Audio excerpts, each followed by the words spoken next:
Mana endi Maxsus Shahzoda stipendiyasini ingliz tiliga tarjima qilib, butun omma bilan ulashamiz. Ya'ni turistlar bilan va yurtimizga tashrif buyuruvchi insonlar bilan yoki Toshkentga tashrif buyuruvchi insonlarga Maxsus Shahzodani targ'ibotini olib boramiz. Albatta, kuzatib turasizlar degan umiddamiz. Assalomu Are you tourist? Yeah. We have books and promotion Yes. from my university, transportation. Do you know about the poet? Are you interested in poet? Poetry, not so much. But we have these books for you to read. Maxsus Shahzoda. He comes from Azerbaijan to Uzbekistan and he lives here.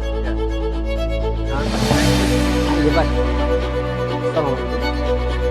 Can you speak English? Yes. We have promotion from the university. Are you interested in poet?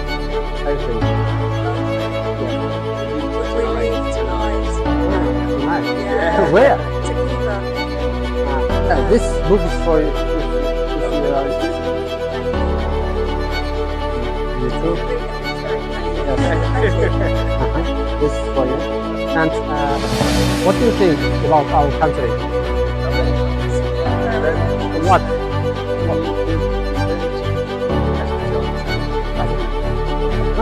He comes from Azerbaijan too.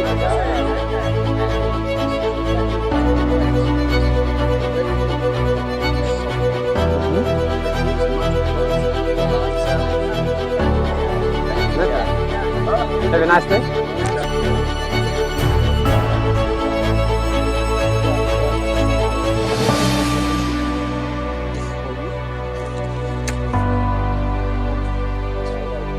What do you think about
qayerda o'qiysiz?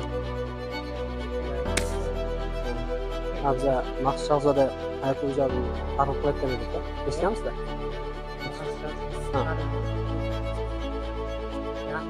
Eslab olasizlar. Asarlari keltirilgan, o'zini hayot ijodi hammasi keltirilgan. Bir qarorlaydi. Yo'llovchi bo'ladi-da. Yo'l ko'rsatadigan. Assalomu alaykum. Biz Toshkent davlat targ'ibot ishlarini olib borayotgan edik. Maxsus Shahzoda ijodini. Bilaman, o'qiganman adabiyotda. 1908-yilda tug'ilgan, Ozarbayjonda. Jaloliddin, Mirzo-Ulug'bek kabi.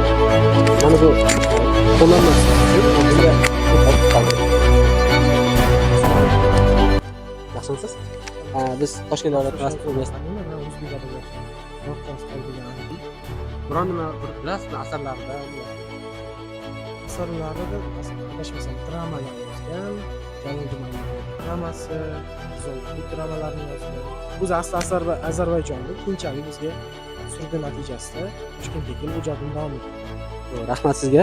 Bizlar hozir Maxsus Shahzoda hayot va ijodiga taalluqli bir ma'lumotnoma taxlagan edik. Bu ma'lumotnoma shu Maxsus Shahzodaning asarlaridan, keyin kutubxonasidan, butun bir hayotidan sizga hikoya qiladi va asarlarini topishingizga bir nima deydi, yo'l ko'rsatuvchi bir qo'llanma hisoblanadi.